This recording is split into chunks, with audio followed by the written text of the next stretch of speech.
Hello guys, welcome back. Now today, I'm going to be making my 2019 NHL free agency predictions. Now it's a new year and a new free agent class, so who are the top free agents of this class? What will they end up signing for? And where do I predict them to actually land on July 1st? Watch till the end to find out. I've compiled the 12 free agents who I think will get paid the most in this free agency. I'm predicting where they'll land, how much they'll sign for, and for how long. Now there's a couple of picks in this ranking in these predictions that are a little bit more obvious than the rest. But for the most part, free agency is crazily unpredictable, and that's what makes it so fun to watch.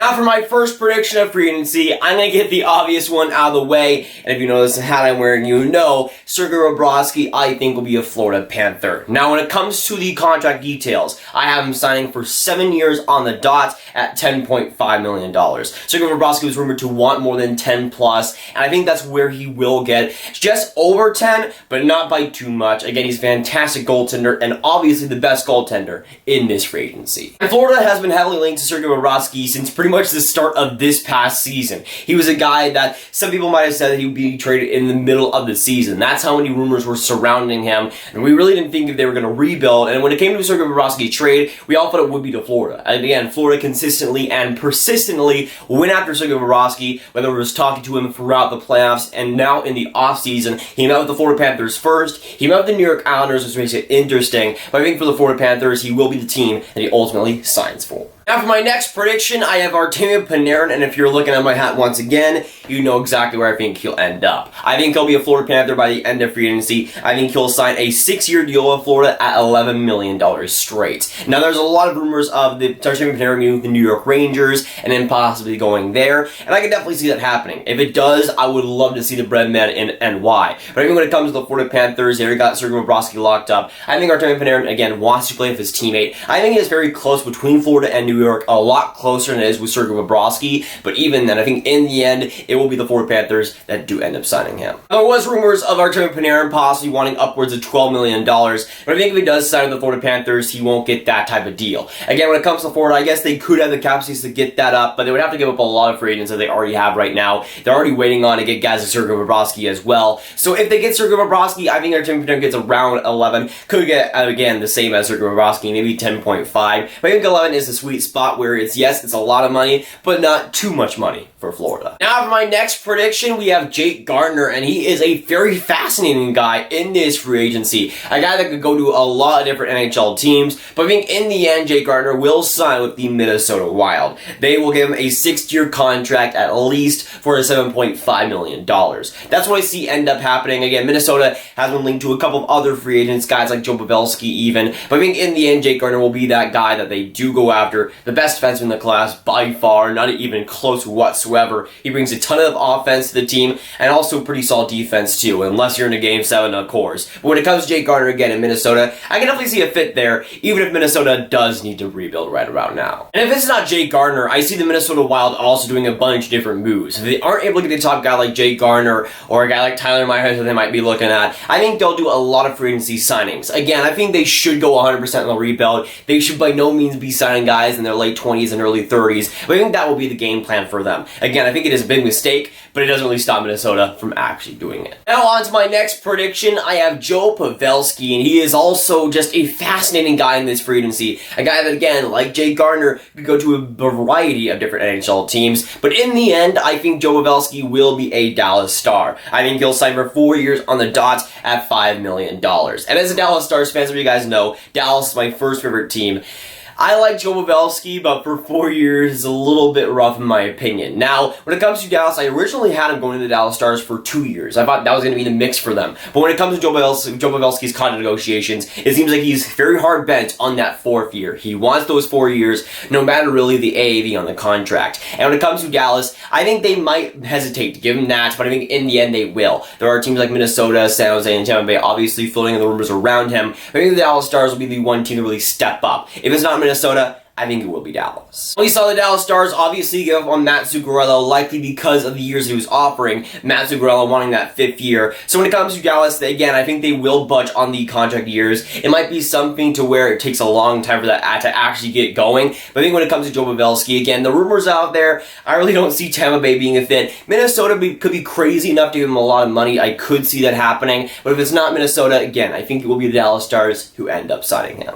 Now for my next prediction, we have Wayne Simmonds, and arguably a guy that you do not want to sign this free agency. I think will get big-time money and big-time term. And the team that ends up signing him, I think, will be the Montreal Canadiens. I think they'll sign him for 4 years and $4.5 million. I think when it comes to the Montreal Canadiens, they want some big-time guys like Matt Duchene and a couple of other guys. But I think they will end up, in the end, settling for a guy like Wayne Simmonds and settling big-time. That is not a guy you want for 4 years. But I think when it comes to Wayne Simmonds, he will heavily want that 4th year. And I think in free agency, the type of guy that he is, the reputation that he has, will get that 4th year. In the days of Wayne Simmonds being this dynamic top 6 guy that can be rough and tumble and also score a bunch of different goals, that time is over. This is not 2017 we're talking about. This is 2019 Wayne Simmonds, and just so you know, it is not the same thing. When it comes to giving him 4 years, whatever it might be, it will be a mistake. Whoever gives him that 4th year will be heavily regretting that. I would say in year 1 at least, and that's the problem here, because when it comes to free agency, yes, it comes with the business of signing guys like that to long-term deals,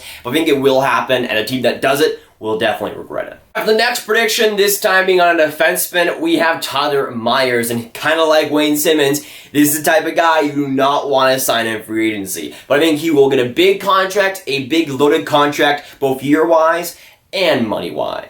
When it comes to who will sign Tyler Myers, I think it will be the Philadelphia Flyers in the end. They've done a lot of different weird jobs of trying to remodel their defense, getting guys like Matt Niskanen, getting guys like Justin Braun. I think they have one more move to make, especially when it comes to free agency, and I think Tyler Myers will be the guy they go after. Now when it comes to the contract details, I have him going for 6 years to Philadelphia at $7.5 million. Now anything above $3 million for Tyler Myers is just terrible, but you're giving him so much more than he deserves. 100%. He was a third-line guy for the Winnipeg Jets who had a pretty bad, awful defense throughout most of the year there. That's not the type of contract you want to give, but I think there will be a couple of NHL teams that are really, really stupid. Vancouver has already been kind of floated around there when it comes to Tyler Myers. I think they're kind of out of it, but I think when it comes to the Philadelphia Flyers, they'll be stupid enough to sign a guy like Tyler Myers and for a long-term deal. Now for the next free agent, we have Gustav Nyquist, and he is a pretty fascinating free agent as well. A guy that can be a top 6 winger on a lot of different NHL teams. I think there will be quite a bit of interest in him as well. But when it comes down to the end, I think he will sign the Columbus Blue Jackets for 4 years on the dot. I think he'll get a $5.5 million contract. I think that's about where he should get and where he will get. When it comes to Columbus Blue Jackets, they are a team of desperate need. Having guys like Panarin, Bobrovsky, Duchene, and Dzingel all going out and going into free agency, they're going to have to restock the cupboard at least a couple of times, and a guy like Gustav Nyquist can definitely do that. Again, a solid top 6 guy. He was decent in San Jose, not the greatest. I think in Columbus, if he gets a long-term contract, that will be his home. I think he will play relatively well. Now for the next free agent and the next Columbus Blue Jackets free agent, we have Ryan Dzingel. And again, I think he's the type of guy that'll get a lot of interest from a lot of different NHL teams, but in the end, I think the Buffalo Sabres will be the team to sign him. I see him signing for 5 years on the dot at $5 million. When it comes to Ryan Dzingel, he was awesome with the Ottawa Senators, a pretty terrible team. When he went to Columbus, he wasn't exactly the greatest, but I think he will get a great second chance with a different team in free agency. I think he'll get a lot of money too. Again, he's in his prime right now, kind of going off of it still, but 5 years, I think he'll get a decent term. Maybe he gets a little bit more of a shorter term contract, but I still think he gets a lot of money on that contract, and $5 million to Buffalo sounds about right. Now for the next free agent, we have Marcus Johansson, and he is also a pretty interesting guy in this free agency. A guy that I can see getting a lot of different team interest from a guy that needs a top 6 forward, and especially since his great playoffs with the Boston Bruins, I think he'll get a pretty decent chunk of change. When it comes to who will sign Marcus Johansson, I think it will be the New York Rangers. They'll sign him for 40 years at $6 million. When it comes to New York Rangers, I think they really do want a guy like Artemi Panarin, but I think they will at least get a guy in free agency that can fill their top 6 need, especially on the wing side, where a guy like Johansson would fit relatively well. And again, New York, again, want to be a little bit more competitive. I can definitely see that happening. $6 million for Johansson, I think, is a very steep price to get for a guy like that.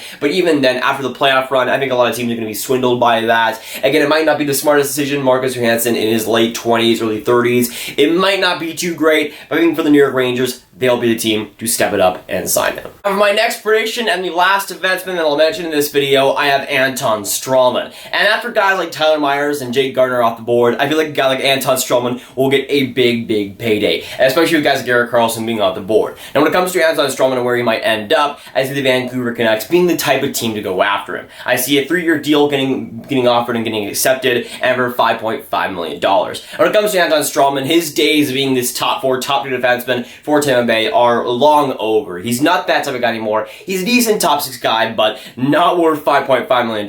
When it comes to Vancouver, again, they want Tyler Myers, they want Jake Gardiner, but I think those guys will be swept up over other NHL teams. When it comes to Stralman, though, he's more of a budget option, even though he really isn't. But I think when it comes to the Vancouver Canucks, they'll be there, they'll try to get him, and I think they will get him in the end. Now for my next prediction, that being Matt Zuccarello. He is also, again, a guy that's been really interesting in this free agency. A guy that was pegged to be re-signed with the Dallas Stars. It seemed like the Dallas Stars and Matt Zuccarello didn't really agree on terms there and ended up mutually disagreeing with themselves. Looks like Matt Zuccarello will be going to free agency. He'll be looking at other offers and likely won't be a Dallas Star. And when it comes to who will actually sign Matt Zuccarello, it's been heavily linked to the Colorado Avalanche will go after him. I think that will be the case. I see the Colorado Avalanche being the team to sign him in the end. They'll give him a 5-year deal for $6 million. And when it comes to Matt Zuccarello, that 5th year is what he's really stressing. I don't think the Dallas Stars want to give him that 5th year. I think that's why the contract didn't end up happening. But I think Colorado will want that 5th year, get a guy like Matt Zuccarello, which is still a solid ad, but at $6 million, it is a big price to pay, but Colorado obviously has a ton of cap space to offer it. Now for my next prediction, we have Matt Duchene, and again, he's the type of guy that's one of the best guys and best players in this entire NHL free agency, and he should get paid like it. Being probably the best center in this class, he's going to get a big payday. The 2 teams that have been limited to his kind of negotiations and the meetings so far has been the Nashville Predators and the Montreal Canadiens. Those have been the 2 teams that have been heavily rumored to him and linked to him. I think that will be the case. I think it'll be either of those 2 teams that'll end up signing Matt Duchene. I think it'll be for a pretty hefty contract. Now, in the end, I think it will be the Nashville Predators that end up signing him. I see a 6-year deal going to Matt Duchene for $9 million. Now, it has been rumored that Matt Duchene wants 9.5. I'm not sure if he'll get exactly that, but I think the Nashville Predators are going to unload a bunch of cash to be able to get a guy like Matt Duchene. I don't know if Montreal will be able to offer him $9 million exactly, since they have a couple of RFAs coming off the books, but when it comes to Nashville, they're the type of team that get unloaded PK Subban. They want to get that contract off the books, and I think they will use that money to get a guy like Matt Duchene. And when Nashville ends up trading a player like PK Subban to make space, it really does symbolize that they're going hard on a guy like Matt Duchene. There has been some rumors that they go after Artemi Panarin, got stuff around the trade deadline, but I don't think that really applies anymore. I think the big guy they want is Matt Duchene, and I think they will get that big fish. Montreal obviously wants a type of guy like that a lot. I think they will definitely go after him, and I think it will be close until the end. I think he will heavily consider both offers, but in the end, he loves country music, he loves that type of area, and Nashville just makes too much sense. When it comes to this year's NHL free agency, it should be a ton of fun to watch too. A lot of amazing players going off the books and coming into the UFA period. It should be a ton of fun to see where they end up going for, what they end up signing for, and how long those contracts will be. Again, when it comes to free agency, it's always unpredictable, and that's why predictions are so fun to make. But of course, with this video, I need to hear your guys' thoughts down in the comments down below. So let me know what you think about my NHL free agency predictions. What do you agree with? What do you disagree with? Let me know. And of course, the question on to you. What are your 2019 NHL free agency predictions? But if you guys want some more Grav videos just like this one, you can click on this card right here to watch my NHL rumor roundup surrounding free agency, guys like Duchene, Panarin, and Sergei Bobrovsky. But that'll be it for today, guys. If you guys did enjoy, make sure you hit that like button, hit that subscribe button, and hit that notification bell if you haven't already. Again, comment down below your thoughts on my NHL predictions for free agency and what your free agent predictions would be. And I'll see you guys in the next video or stream. Goodbye.